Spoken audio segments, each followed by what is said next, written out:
ઢાકામાં રહેમાનની વાપસી શું ભારત વિરુદ્ધનું ષડયંત્ર છે? બાંગ્લાદેશમાં છેલ્લા 2 વર્ષથી ઘણી રાજકીય ઉથલપાથલો થઈ છે અને એમાં સૌથી મોટી ઉથલપાથલ આ સપ્તાહમાં થઈ. તારિક રહેમાન બાંગ્લાદેશ નેશનલ પાર્ટીના નેતા 17 વર્ષના વનવાસ પછી ઢાકામાં પ્રવેશ્યા અને જે ઉમળકાથી એનું સ્વાગત થયું છે અને જે રીતે એની વાપસી થઈ છે એ અનેક પ્રશ્નો સર્જે છે. જે વ્યક્તિ સામે 84 જેટલા કેસ હોય એમાં વિરોધી પક્ષ એટલે એ જ્યારે વિરોધમાં હતા અને બાંગ્લાદેશ નેશનલ પાર્ટી જ્યારે સત્તામાં હતી ત્યારે અવામી લીગના નેતાઓને હેન્ડ ગ્રેનેડથી ઉડાવી દેવાનો જેના પર આરોપ હોય અને જે ભાગી ગયા હોય દેશ છોડીને એના સામેના બધા જ કેસ પાછા ખેંચાઈ જાય અથવા તો એમને નિર્દોષ જાહેર કરવામાં આવે અને જ્યારે હવે ચૂંટણી 2 મહિના 3 મહિના દૂર હોય ત્યારે ચોક્કસ દેખાઈ રહ્યું છે કે આ વાપસી સીધી સાદી વાપસી નથી અને આ ભારતના હિતમાં દેખાતું નથી. બાંગ્લાદેશની અંદર ચીન અને પાકિસ્તાનને પણ રસ છે. બાંગ્લાદેશની અવામી લીગની શેખ હસીનાની સરકારને ઉથલાવવામાં અમેરિકાને પણ રસ છે.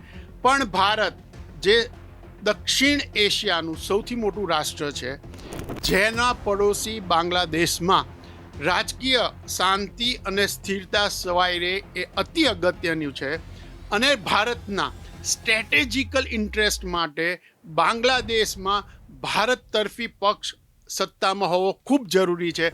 ત્યારે તારિક રહેમાનની વાપસી એ અનેક સવાલો પેદા કરે છે. શું ભારત વિરુદ્ધ કોઈ ષડયંત્ર રચાઈ રહ્યું છે જે ભારતની પૂર્વ પટ્ટી અને ઉત્તર પૂર્વીય રાજ્ય માટે ખતરો સર્જી શકે છે? નમસ્કાર દર્શક મિત્રો, બેનિફિટ ન્યૂઝના હરેશ ઝાલા ડીકોડ્સમાં આપનું સ્વાગત છે.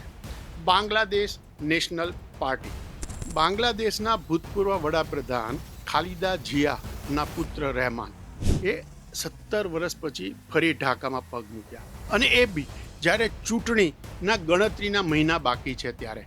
અત્યારે બાંગ્લાદેશ એક વચગાળાની સરકાર કે જેના સલાહકાર મોહમ્મદ યુનુસ છે તે તંત્ર ચલાવી રહ્યા છે. પણ અત્યારે પણ બાંગ્લાદેશની અંદર ખૂબ જ રાજકીય અસ્થિરતા છે.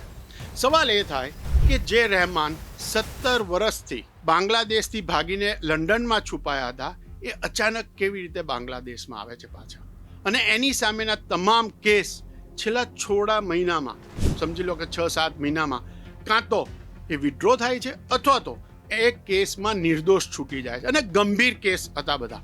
એમાં એક તો મની લોન્ડરિંગનો પણ કેસ હતો, તેમ છતાંય બધા કેસમાંથી છૂટી જાય છે અને એ પાછા આવે છે. બાંગ્લાદેશ નેશનલ પાર્ટી જે છે ખાલિદા જિયાની એ ભારત વિરુદ્ધ એક રાજકીય મત ધરાવે છે અને એમના શાસનકાળ દરમિયાન ઉત્તર પૂર્વીય ભારતમાં એટલે કે આપણે જે 7 નાના રાજ્યો છે એમાં અનેક આતંકવાદી પ્રવૃત્તિઓ શરૂ થઈ હતી અને એ સમયે આતંકવાદી સંસ્થાઓને બાંગ્લાદેશની ધરતી ઉપર તાલીમ આપવામાં આવતી હતી. તો સવાલ એ થાય છે કે અત્યારે રહેમાનની વાપસી કેમ અને એમાં કોને રસ છે? બાંગ્લાદેશની અંદર ચીને માળખાગત સુવિધા એમાં બંદર કહો, પાવર સેન્ટર કહો, પાવર પ્રોજેક્ટ કહો, એમાં મૂડી રોકાણ કરેલું છે. પાકિસ્તાનની સાથે બાંગ્લાદેશ નેશનલ પાર્ટીને ખૂબ સારા સંબંધો છે. થોડા સમય પહેલાં બાંગ્લાદેશમાં પાકિસ્તાનના જનરલ ત્યાંના પોલિટિકલ આગેવાનો ઢાકામાં મુલાકાત લઈ આવ્યા છે અને એમણે એક એવો નકશો તૈયાર કરીને બાંગ્લાદેશના વચગાળાના સલાહકારને આપ્યો છે કે જેમાં ઉત્તર પૂર્વીય રાજ્યો બાંગ્લાદેશના નકશામાં બતાવ્યા છે. આ વાત હલકાથી લેવાય નહીં. આ કંઈક રાજકીય રમત રમાતી હોય અને મોટા પાયે રમાતી હોય એવું સ્પષ્ટ દેખાય છે. રહેમાનના તરફેણમાં એની બાંગ્લાદેશ નેશનલ પાર્ટીની તરફેણમાં અત્યારે હવામાન છે એવું બાંગ્લાદેશના અખબારોમાં છપાઈ રહ્યું છે. એમ પ્રસિદ્ધ થયા છે આવા સમાચાર કે બાંગ્લાદેશ નેશનલ પાર્ટીની તરફેણમાં મત પડી શકે છે. અગર એ સરકાર જો સત્તામાં આવે અથવા એનો પક્ષ સત્તામાં આવે તો આપણા માટે બહુ મોટો ચિંતાનો વિષય થાય.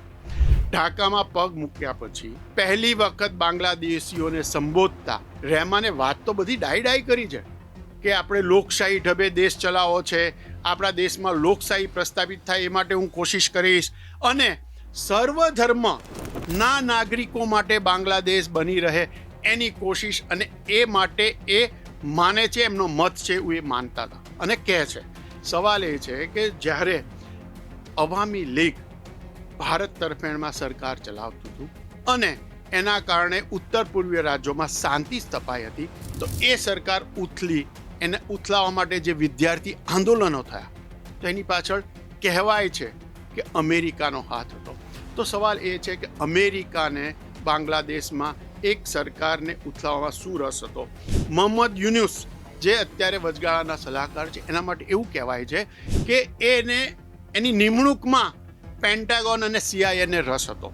મતલબ કે બાંગ્લાદેશમાં કોઈ એવી ખીચડી રંધાઈ રહી છે જે ભારતના હિતમાં નથી.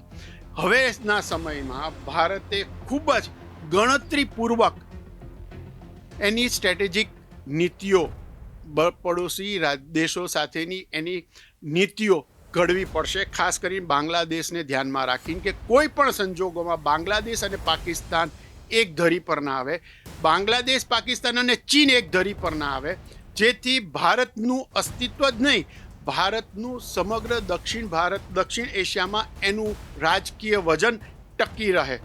ખૂબ મોટી વાત એ છે કે અત્યારના માહોલમાં જે પ્રકારની ઘટનાઓ ત્યાં ઘટી રહી છે, ભારતે ખૂબ નજીકથી ધ્યાન રાખીને ત્યાં બાંગ્લાદેશ નેશનલ પાર્ટી વિજેતા ન બને એ માટે કોશિશ કરવી જોઈએ. આ સ્ટ્રેટેજિક મૂવમેન્ટની વાત છે. આમાં કોઈ રાજકીય હસ્તક્ષેપની, કોઈ સેનાની હસ્તક્ષેપની વાત નથી. સ્ટ્રેટેજિકલી ત્યાંના એવા લોકો કે જેને ભારત સાથે સારા સંબંધ રાખવા છે, આવા લોકો ત્યાં વધારે ને વધારે રાજકારણમાં રસ લે અને એ ચૂંટાય, તો જ ભારતના માટે વાતાવરણ ત્યાં બની શકે એમ છે, તો જ ભારત માટે એક સાનુકૂળ પડોશી દેશ બની શકે એમ છે. નહીતર રહેમાનની વાપસી અને બાંગ્લાદેશ નેશનલ પાર્ટી ભૂલથી જો ચૂંટણી જીતીને આવ્યું, તો ભારતે અનેક નવી ગણતરીઓ કરી, તેની ખાસ કરીને પૂર્વ અને ઉત્તર પૂર્વીય રાજ્યો માટે એક નવી સ્ટ્રેટેજી તૈયાર કરવી પડશે એવું સ્પષ્ટ દેખાઈ રહ્યું છે. દર્શક મિત્રો, બેનિફિટ ન્યૂઝના મત જાણવા માટે મુલાકાત લો www.benefitnews24.com વેબસાઇટની. અને જો તમને સાંભળવા અને જોવામાં રસ હોય તો benefitnews24.comની યુટ્યુબ ચેનલ અને ઇન્સ્ટાગ્રામ હેન્ડલ સબસ્ક્રાઇબ કરો.